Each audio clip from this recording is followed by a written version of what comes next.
Hello, this is Lucas reporting for UAL TV from Loughton. Today we'll be interviewing Ashley Flexen, an amateur MMA fighter.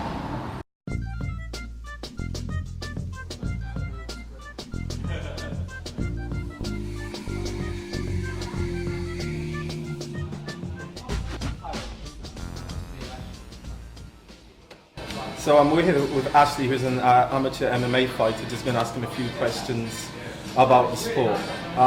So how old are you? 21. Okay. And how long have you been fighting? This will be my 6th year. I've had a year off the last year, so it's been my 4th week back since. But yeah, in the summer, I think August, it comes up to my 6th year of being involved in the sport. So you started when you were 15? Yeah. Okay, cool. Oh, that's pretty early. Well, for some people. Yeah. Which weight category are you? 2 years ago when I was competing, I was lightweight category.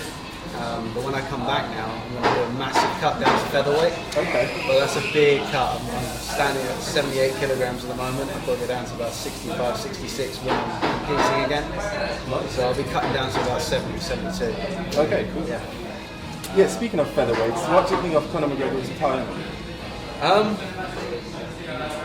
For me, I've not been the biggest fan of him.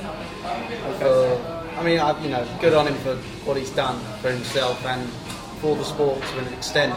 But he's brought a lot of people to the sport that don't really respect the sport entirely and believe that he is the whole reason that the UFC, especially, is where it is today, when that's not the case at all. A bunch of other athletes. Yeah, it's disrespectful to every other athlete at the top of their game that have been and gone. Like, GSP.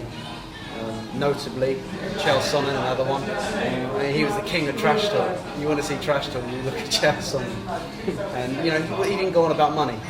That's the big difference. I don't like it when fights go on about the money. It's very different to a fighter who's going on about, because they like to compete against other athletes, as opposed to I'm doing this for the money. Okay. Because there is a lot of fighting sports in the Olympics, do you think MMA has a place in the Olympic Games? Do you think it will eventually be one of the Olympic sports? Yeah, absolutely. Okay. Yeah. There are a lot of different disciplines in the Olympics at the moment which make up mixed martial arts, so it would go hand in hand. And with boxing being a big part of the Olympics, then I don't see a reason why mixed martial arts couldn't be amalgamated into it. It's a good way to spread the sport as well to other countries. Yeah. Which style of fighting do you use? Predominantly my favourite fight is Brazilian Jiu-Jitsu. I enjoy that a lot more. I enjoy a bit of Judo as well. That goes quite hand in hand with Jiu-Jitsu. And I've been working quite hard on my kickboxing. Kicks are quite nice. I like my kicks more than my boxing. Your secret weapon? It's my secret weapon, yeah. If the MMA became part of the Olympic disciplines, would it be your main goal to represent Team TV in the Olympics? If I were offered a place in the team, definitely. It'd be a massive honour. I don't think where I'm at now I probably would be offered a place, but if that were offered to me, I'd make it my goal every day to train for that.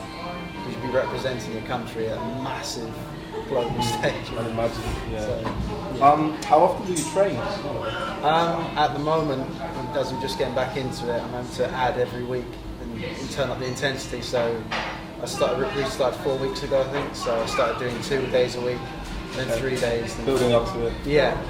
And this week I've built up to do 5 days a week and two sessions a day this week. And then next month I'll be doing 3 to 4 hours, 4 days a week. So I need a lot more rest. Do you have a job? Does it get in the way of work? Yeah, I do have a job. Yeah, so I'm a foreign exchange trader. So that works brilliantly hand in hand with all of this. Flexible, right? Yeah, exactly. So I've been very, very fortunate with that. Okay. What's your most memorable moment as an MMA fighter? There's been a few. Okay. I'd say one of my most notable moments was doing a jiu-jitsu session where I trained a few years ago. It was the first time I submitted someone. Okay. That was like amazing. This way, all the confidence then it just starts to come after that. You submit your first person in training. It takes a while for a lot of people. I think it took me a year and a half. So that's a lot of commitment. Yeah. Just for that one moment. Yeah, because the first thing you do with jiu-jitsu, you just got to survive. You learn how to survive, and then gradually you start to go on the offensive, and finally you'll eventually, whether it's luck or not, you'll get a submission, and it all comes in from there. Okay. Great.